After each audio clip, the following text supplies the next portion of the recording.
por las algunas dificultades técnicas que estamos teniendo, pero esta es Radio Farabundo Martí Internacional desde el norte de California.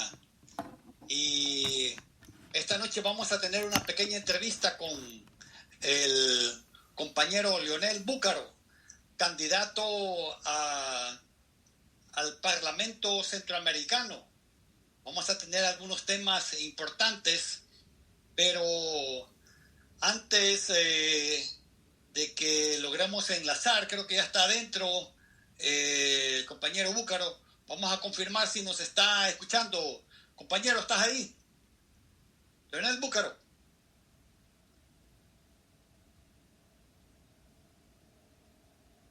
Bueno, mientras se afinan ahí algunos detalles técnicos, quiero compartir con ustedes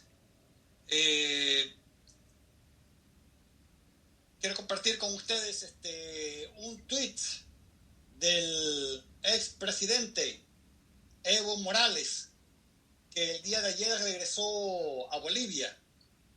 Y dice así, el hermano se está refiriendo al presidente de Argentina: me lleva hasta la frontera para volver a mi patria querida, y siento que con él me acompañan los pueblos y la patria grande. La patria grande significa que es toda América Latina, desde Alaska hasta allá la Patagonia. Son momentos de gran emoción y profundo agradecimiento a mis hermanos y hermanas argentinas y argentinos. Entonces, quisiera compartir este pequeño audio para que nosotros escuchemos, y así lo voy yo a narrar. Aquí es un video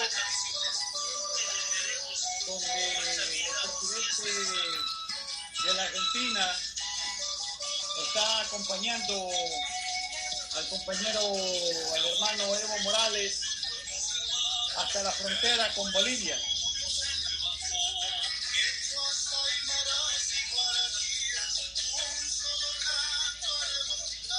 Aquí se están tomando las fotografías oficiales de este histórico evento, donde el presidente Evo Morales pues regresa a la patria, como la promesa que hizo de que iban a regresar a Bolivia convertidos en millones, y esa es la promesa cumplida, como la consigna de Tupac Katari, el gran líder indígena que lanzó la consigna de que iban a regresar por millones. Y aquí está esta promesa ya cumplida desde momentos históricos, lanzada desde momentos históricos por Tupac Katari, y ahorita pues está siendo concretizada por Evo Morales, acompañado del presidente argentino, y que está siendo recibido por una multitudinaria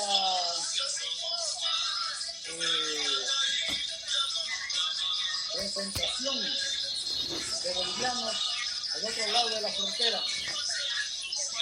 Aquí estamos viendo centenares de periodistas queriendo captar este momento histórico. Aló, Búcaro, ¿estás escuchando? Sí, los escucho. ¿Me oyen ustedes? Sí, ¿qué tal? ¿Cómo estás? Bien, bien. Bienvenido. Gracias por la entrevista. Sí, estaba... Como siempre, hermano. Bueno, muchas gracias. Estábamos aquí pasando un pequeño audio acerca del regreso de Evo Morales en la frontera con Argentina y Bolivia. Ahí está el presidente argentino despidiendo momentáneamente, porque siempre vamos a estar unidos, y Evo Morales está diciendo de que se siente muy emocionado y da el agradecimiento de el presidente argentino, y con este acompañamiento pues no solamente dice que es el presidente argentino que lo está acompañando, sino que también lo está acompañando la Patria Grande. Y la Patria Grande significa desde Alaska hasta la Patagonia, allá la puntita allá en Argentina, porque todo esto es América y todos somos americanos. En este sentido, esta Patria Grande nos unifica, y de eso es lo que está hablando Evo Morales, y que pues millones y millones, no solamente de bolivianos, sino que millones y millones de americanos, de latinoamericanos, como dijo Tupac Takari, vamos a regresar por millones, y es una promesa cumplida en una extraordinaria labor, una tarea histórica que se llevó a cabo, que se logró revertir este golpe de Estado. Se concretizan las aspiraciones de Tupac Takari, las aspiraciones de un pueblo indígena, las aspiraciones de Evo Morales, que ahora le toca pues al turno a Luis Arce. ¿Cómo ves esta situación, compañero?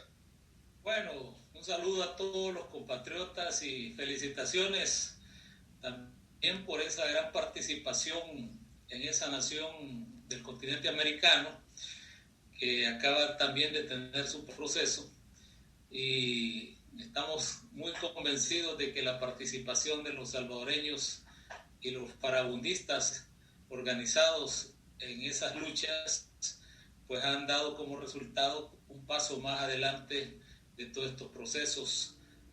El continente americano está pasando por una nueva ola después de las noches oscuras, después de todas esas campañas de golpes suaves, de estrategias nefastas para contrarrestar la lucha de los pueblos. Estamos viendo nuevamente que los pueblos comienzan a despertar.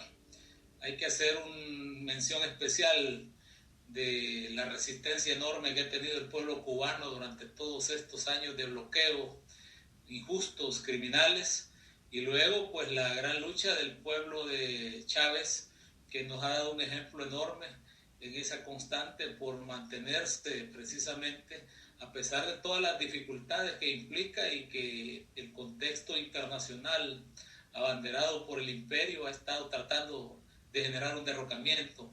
La resistencia de los pueblos está ahí, el ejemplo vivo. Y luego pues todo lo que ha sucedido en el cono sur, el tema de Ecuador, que tampoco hay que dejarlo de lado, el tema de Argentina, después de que cambiaron gobierno, después de que Cristina estuvo abanderando todas esas luchas y luego se perdió por un momento, se volvieron a reencontrar el pueblo y su clase política, su vanguardia. Y tenemos ahora el tema de Bolivia, que para muchos ya había desesperanza, un régimen de represión, hubo muerte, hubo persecución, ha habido saqueo, ha habido una pequeña élite que se quiso imponer, pero los pueblos ya no son los pueblos de antaño. Hoy los pueblos parecerían que están adormecidos, pero cuando menos se espera salen a las calles y convierten las calles en trincheras de lucha permanente y logran reivindicarse, sobre todo si se han cometido a veces errores de apreciación en la elección de sus mandatarios. Así podemos ir viendo lo que sucedió también en Nicaragua hace un año y medio, donde trataron de derrocar al compañero Daniel Ortega, y que muchos se confunden, muchos consideran que hay claridad, se consideran de izquierda, pero cometen errores realmente en la apreciación de lo que está pasando en el gran tablero de la geopolítica de la internacional. Aquí tenemos un juego enorme de bloques. Después de finalizar la Guerra Fría, como yo mencioné en una de las entrevistas, el mundo empezó a cambiar y hubo un forcejeo, hubo un momento difícil para los continentes. Hoy podemos ver cómo algunos países han sido emergentes, otros han sido reprimidos.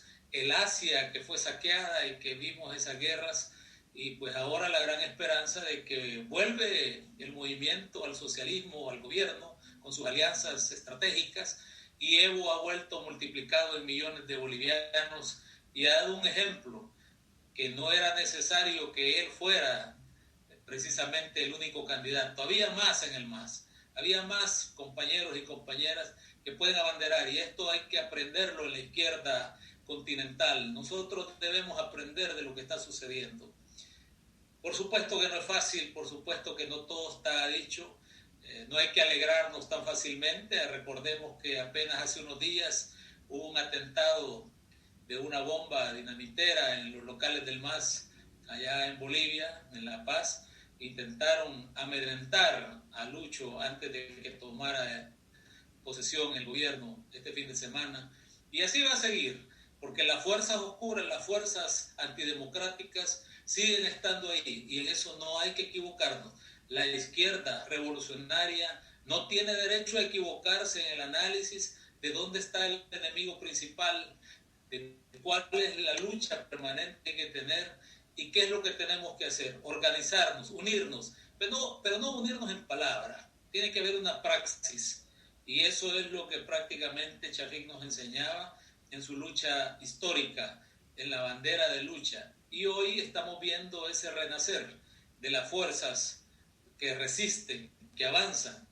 La judicialización de la política que se puso de moda y que ha sido una persecución permanente, lo podemos ver en el caso del compañero Sigfrido Reyes, en el caso de Alba y en muchos otros casos que van a continuar si nosotros no nos organizamos y no ponemos las cosas claras. Hay que discutir, hay que hablar. Y en El Salvador están pasando muchas cosas. Quizás dentro de la entrevista y la conversación podemos hablar de qué sucede en El Salvador, qué sucede en Centroamérica, qué sucede en el sur, cuál es la implicación de un cambio de mandatario en Estados Unidos con respecto a la política exterior hacia Latinoamérica, hacia Europa, hacia la geopolítica mundial. ¿Qué nos espera? ¿Qué hay en el orden del día en este nuevo tablero de política que se ha establecido? Interesante lo sucedido en Estados Unidos.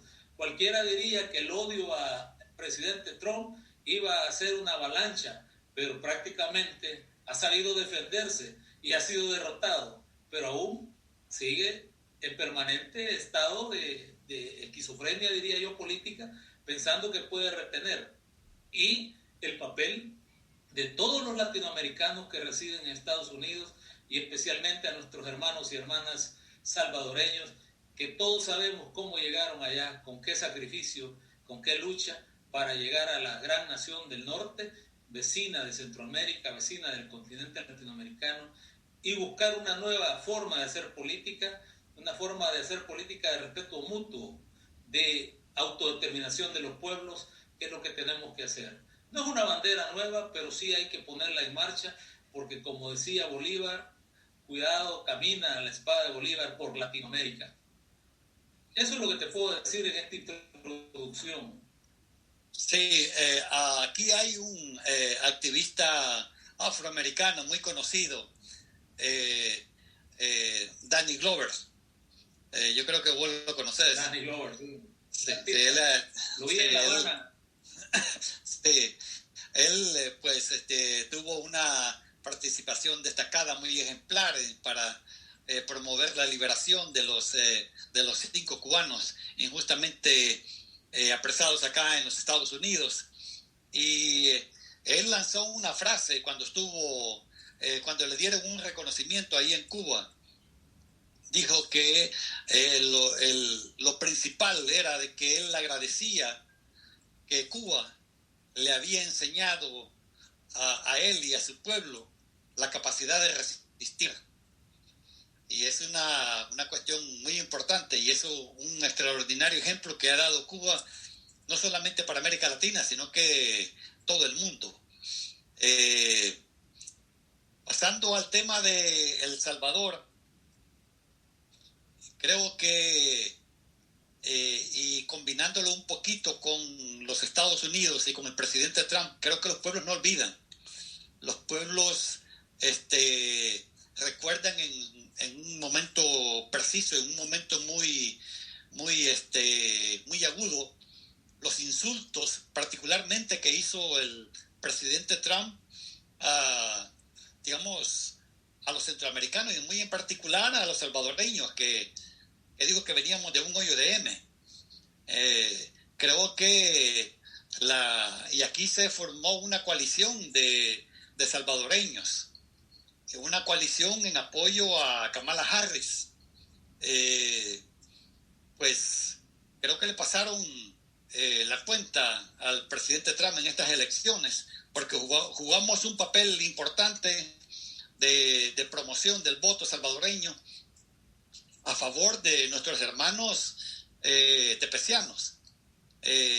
Quiero decirte claramente de que yo pasé por esa situación, pasé casi 26 años para poder regularizar mi estatus migratorio en este país, y desde que llegamos acá siempre luchamos incansablemente por el ABC, el TPS, por la cuestión de NACARA, infinidad de luchas que se dieron acá en el norte de California, y pues nunca nos dio miedo. Siempre estuvimos en las calles exigiendo nuestros derechos, y yo creo que también en esta situación esa experiencia se ha transmitido.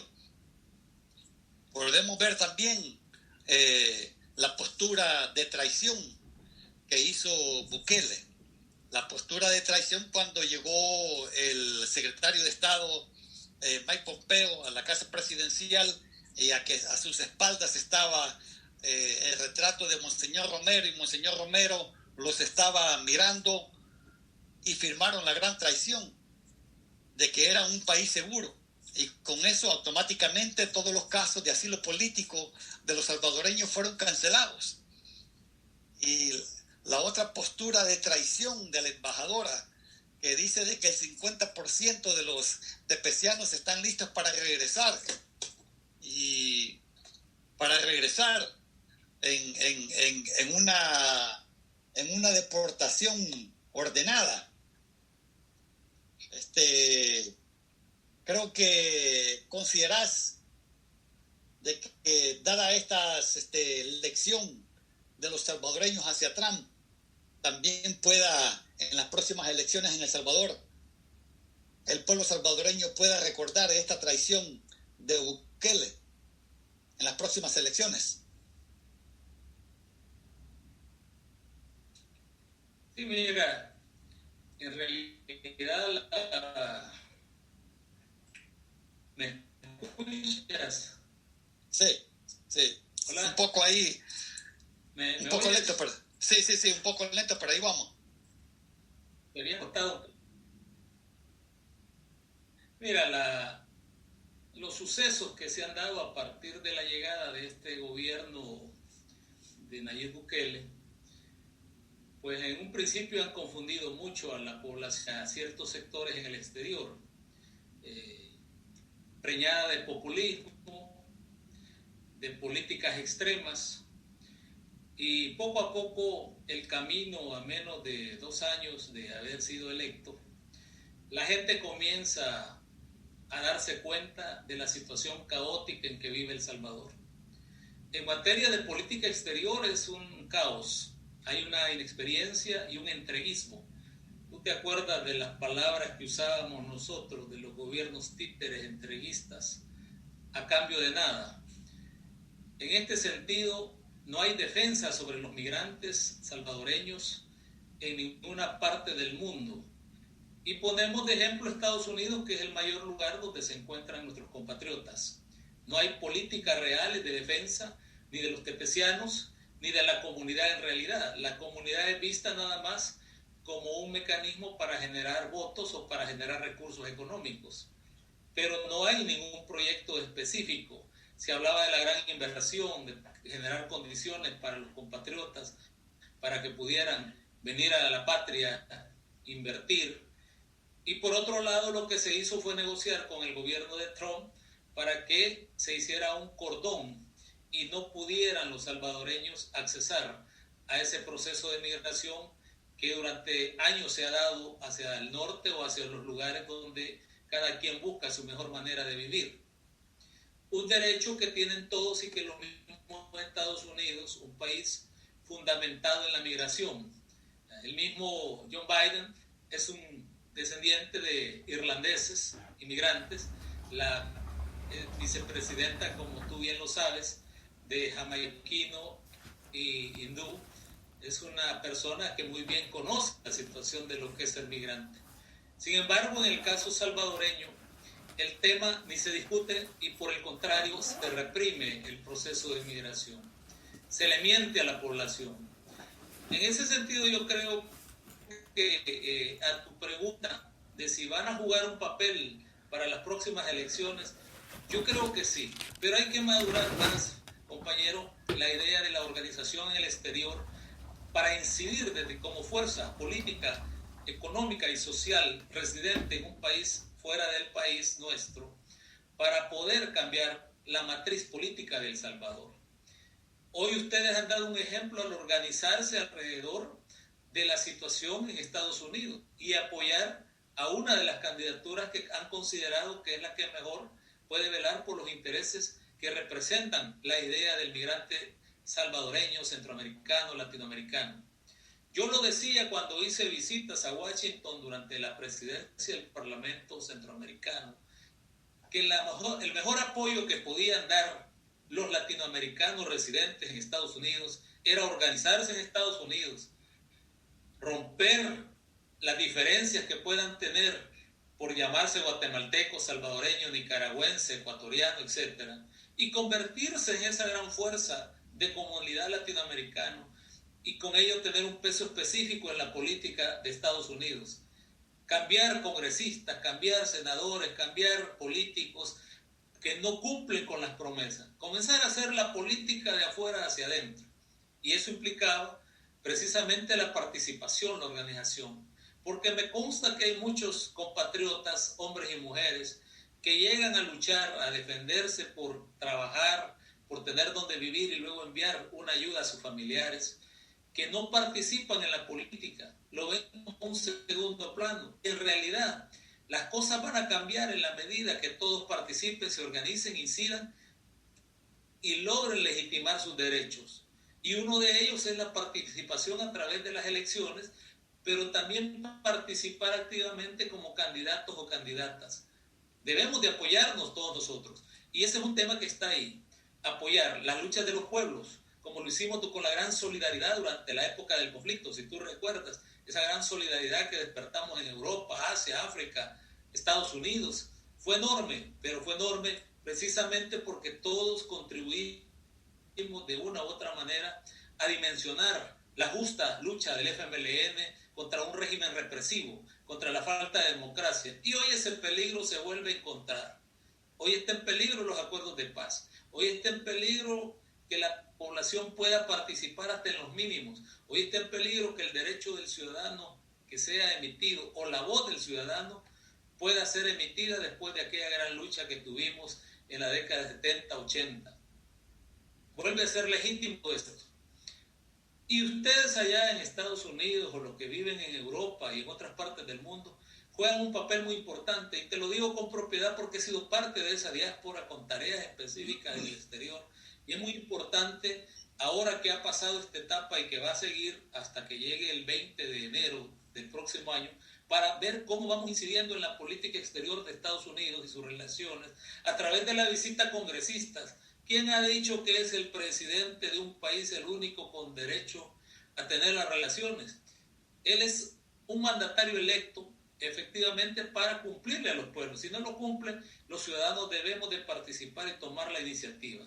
Yo le decía hace poco en una conversación a otros compañeros residentes de Estados Unidos, deben de organizarse, deben de buscar a los senadores, a los diputados, a aquellos afines, para dimensionar el tema del peligro en que se encuentra El Salvador, poner, no con chambre o no con andar poniendo en mal simplemente, sino que con hechos concretos, el problema de la corrupción, el problema de falta de espacios democráticos, el problema de no respeto a la institucionalidad, a los poderes del Estado, que si nos convertimos en voceros y usamos las redes y los mecanismos que tenemos, cualquier aspirante a dictador en cualquier parte de El Salvador no tendrá posibilidades. Por mucho que se haga acompañar de un uniformado, como les decíamos antes, ¿te acuerdas de los verdes, ¿te acuerdas de todo eso, de los cascos, de la guardia? Imposible, ya pasamos por toda esa etapa y podríamos volver a organizar a esta gran fuerza alrededor de rescatar el proceso democrático. Yo pienso que la participación de todos nosotros, adentro y afuera, con un solo puño, pueden hacer que El Salvador siga avanzando. Hoy por hoy debemos analizar a dónde están los acuerdos de paz, la sangre de tanta gente, todas esas mentiras que están vinculadas a que El Salvador ahora es mejor. Lo que dice la actual aspirante a ser la embajadora en Washington. ¿Cómo se le ocurre decir que El Salvador tiene las condiciones para que retornen los compañeros cuando todos los días hay filas de El Salvador por falta de oportunidades, por miseria? Tú sabes que la pandemia mal administrada ha generado alrededor de 200,000 desempleos. ¿Quién le va a dar de comer a toda esta gente? La deuda que se ha creado en menos de 6 meses es enorme. El Salvador prácticamente está a las puertas de una quiebra económica, un país que no tiene un modelo de producción, que lo único que ingresa son las remesas que ustedes envían a nuestro país. Más de 4,000 millones al año. Eso hay que saberlo dimensionar, hay que darle el valor específico. Y por eso creo que es importante que todos los compatriotas residentes en Estados Unidos, en Suecia, en Australia, Italia, en donde estén, deben tomar conciencia de la razón de por qué salimos del país y qué queremos hacer con nuestro país y volver a un país donde valga la pena vivir. Pero para ello tenemos que hacer fuerza. Y es cierto, hay que contrarrestar la corrupción, venga de donde venga, pero no hay que caer en la cascarita de que al que señalan sin comprobar, ya lo sesguemos. Debemos de tener mucho cuidado y debemos de evitar que entre nosotros y aquellos que nos llamamos de izquierda, convertirnos en voceros de la derecha. Eso es muy importante.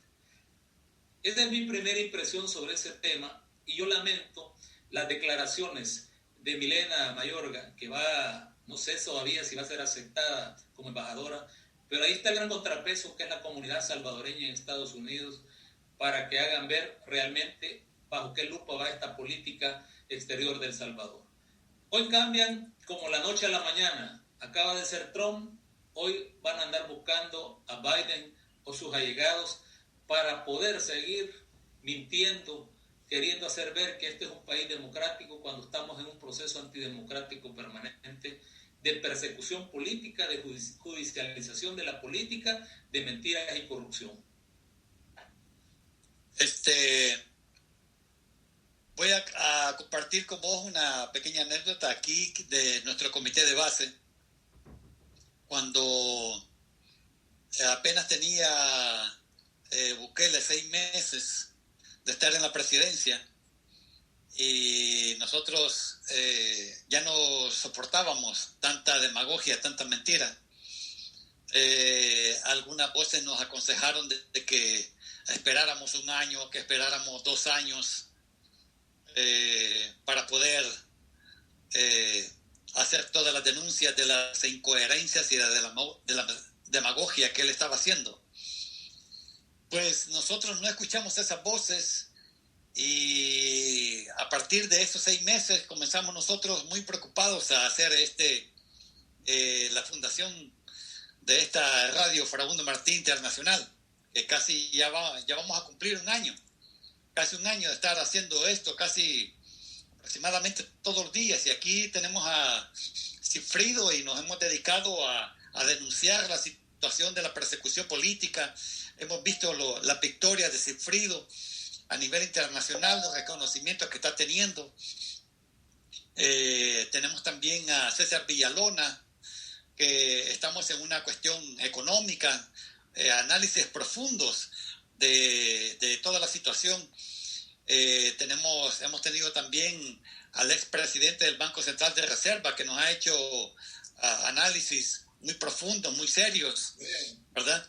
Y a muchos más, candidatos a alcaldes, a diputados, y estamos en esta cuestión.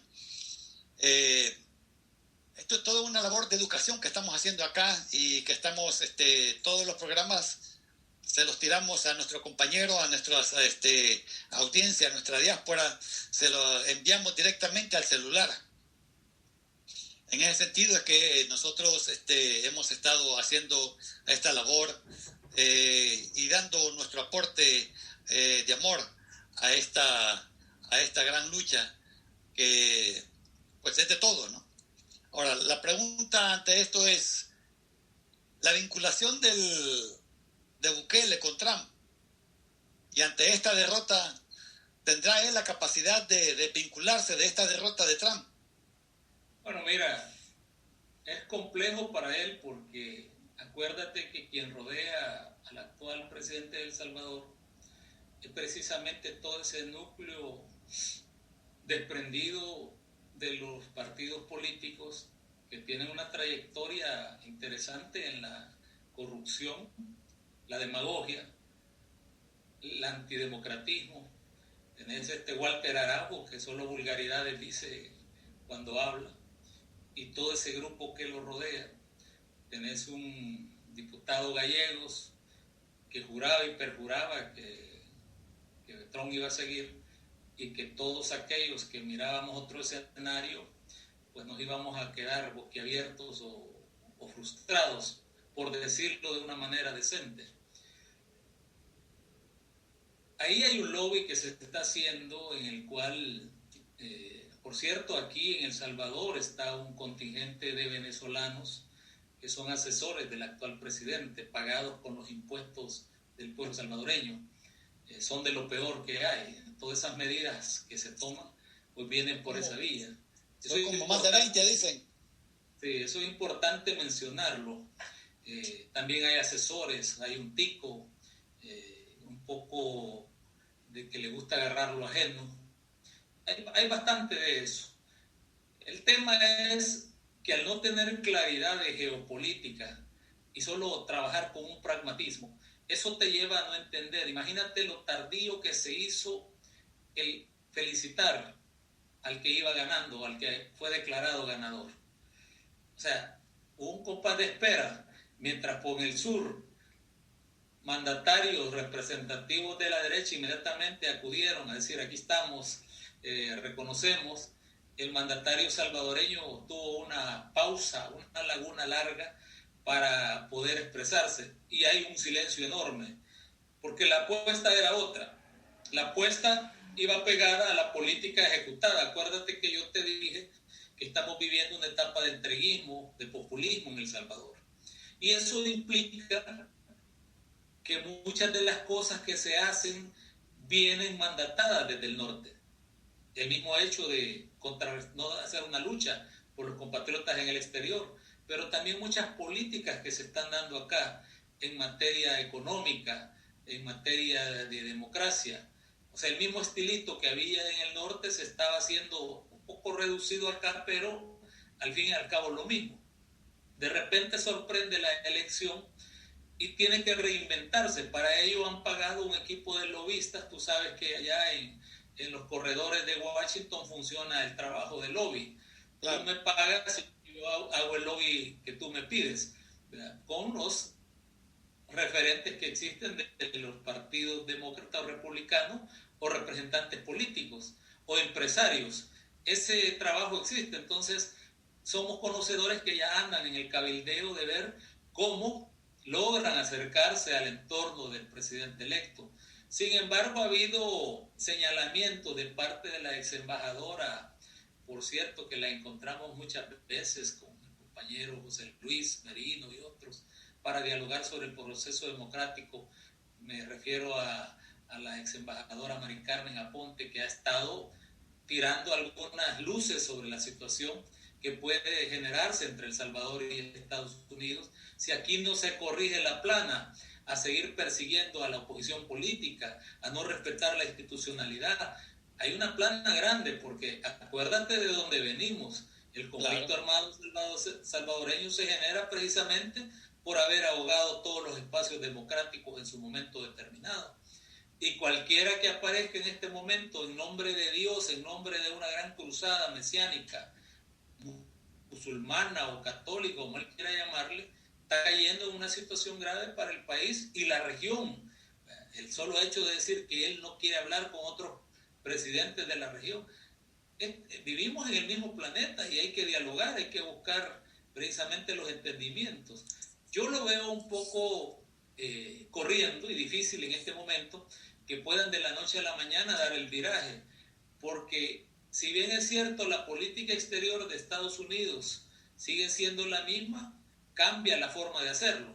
Y eso es muy importante en política, porque una cosa es las groserías con que el mandatario anterior llamaba a nuestros países un hoyo de M, como tú perfectamente lo has recordado, a un hombre que viene de una lucha como es la lucha de los irlandeses, la lucha de los católicos allá en el que no conoce esas situaciones, no entiende de dónde proviene el nuevo mandatario, o la representación de la vicepresidenta. La interpretación ahí puede ser, bueno, habrá mayor sensibilidad, habrá una corrección a la plana, se exigirá que se respeten las instituciones democráticas o se seguirá manteniendo en el caos. Yo creo más lo segundo, pero además yo le agregaba, Chico, el tema de que la diáspora y los latinoamericanos organizados pueden hacer que la balanza sea diferente. Porque tú perfectamente lo sabes que cuando se elige un congresista en California, necesita los votos de todos ustedes para llegar a donde debe llegar. Y por lo tanto, en política esto es un intercambio, un toquidaca, no es algo que simplemente se recibe. Y en la medida que aprendamos, nosotros las minorías, a actuar con el poder que tenemos, las cosas van a ir cambiando.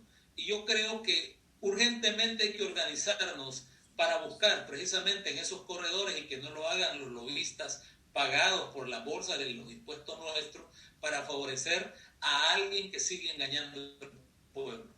Yo creo que eso es importante. Leonel, antes de que nos estamos quedando ya casi sin tiempo, pero no quisiera que pasáramos a este punto. Hubieron allanamientos ahora, esta mañana. Si hay lobistas que le pueden ayudar a dar ese giro, ahorita se le está formando un grillete político, un grillete judicial a Bukele porque han allanado las diferentes instituciones gubernamentales en busca de la corrupción. ¿Ese grillete de corrupción crees que será bastante pesado o será pura fantasía? Adelante. Bueno, partamos del hecho de que ningún gobierno en la historia reciente de El Salvador ha recibido la cantidad de millones de dólares que ha recibido este gobierno en tan poco tiempo. Ni nadie lo ha endeudado de la manera tan exponencial como lo ha hecho este gobierno. Y luego tenés la otra situación. La excusa de la pandemia en El Salvador precisamente sirvió para hacerse de esa gran cantidad de recursos en la antesala de una elección como es la del 28F del 2021, en la cual el mandatario pretende hacerse con la Asamblea Legislativa y por ende de los órganos subsiguientes. Esa es la idea fundamental de todo este asunto. Y seguir perpetrándose en la política a través de romper con la institucionalidad o con el proceso democrático iniciado por los acuerdos de paz. Esto implica ahora que el tema de los recursos humanos y los recursos económicos está en la mesa. Ahora, parece interesante y hay que analizarlo, Francisco, cómo después de que se anuncia el cambio en Estados Unidos, el fiscal se atreve a hacer un allanamiento en las oficinas del Ministerio de Salud, 20 oficinas del Ministerio de Salud, buscando precisamente las pruebas del uso de ese dinero que se ha dicho que fue utilizado para la pandemia y que no se ve.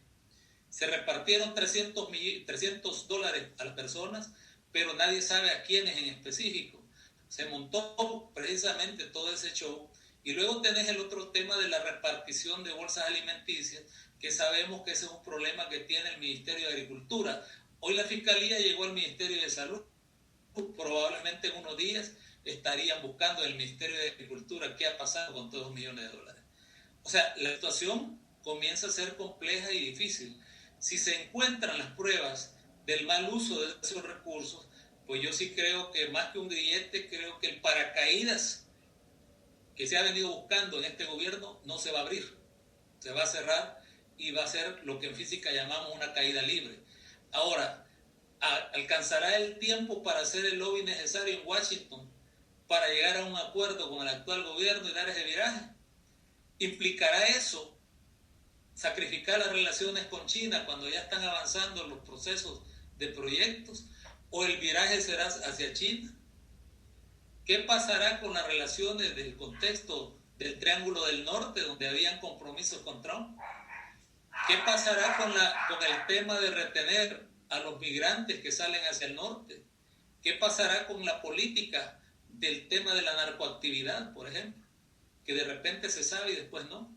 O sea, hay muchos temas a discutir en subsiguientes conversaciones que deberíamos ir abordando, que no solo tienen que ver con el análisis de la política económica del país, del rumbo, sino que la situación global del pequeño El Salvador en el marco de un gobierno que no ha interpretado de dónde venimos y que se ha equivocado hacia dónde vamos. Por eso es importante que todos nosotros conversemos, hablemos, discutamos, crucemos ideas, saquemos conclusiones y nos volvamos activistas de la política de cambio en El Salvador. Y yo te puedo decir, aquellos que están un poco dolidos con la camiseta roja, discutamos, hablemos, aclaremos. Como tú precisamente dices, has estado hablando con Cifrido, que has señalado.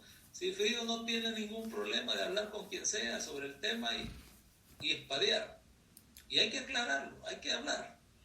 Porque hoy puede ser Frido, mañana va a ser otro y otro y otro. Y si no paramos esa situación, van a hacer un efecto dominó sobre la izquierda, como ya lo pretendieron hacer con el gran proyecto de Hugo Chávez. La gente olvida.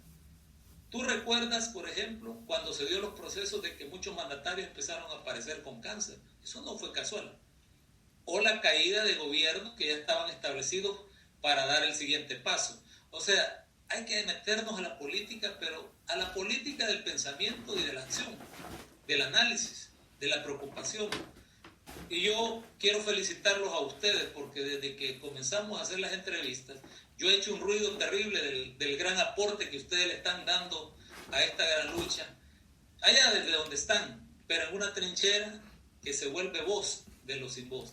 Porque para ustedes en este momento es más fácil volverse la voz de todos nosotros, la bandera de lucha, la que denuncia, la que habla, la que critica, la que corrige, porque es importante tenerlos ahí y que se vayan activando. Yo me imagino, por ejemplo, que la Radio Farabundo Martín en el exterior pueda tener seccionales de costa a costa, que se reproduzca, que tengamos esas tertulias y que volvamos a hacer esa gran fuerza. Nos han querido dividir, pero todavía las banderas de lucha están puestas. Leonel, se nos acabó el tiempo. Vamos a tener que comprometerte para el próximo. ¿Estás dispuesto el próximo lunes? Pues démosle. Yo creo que las 9 es la hora adecuada. Porque vale, igual perfecto. El ritmo me están agarrando, tú sabes. Pero somos materia dispuesta. Y si tiene que ser más noche, pues ni modo, lo vamos a hacer. Bueno, entonces ahí estamos comprometidos para la próxima semana, el día lunes, a las 9 o si no a las 9:30. Así es que así como decimos acá en Radio Farabundo Martí Internacional, porque en los corazones de todos aquellos que siempre hemos luchado no existe la derrota y se están dando victorias en el continente. Así es que la lucha continúa, que es la gran enseñanza de Chafik. Así que hasta la próxima, compañero. Hasta la victoria siempre. Nos vemos el próximo lunes. Gracias.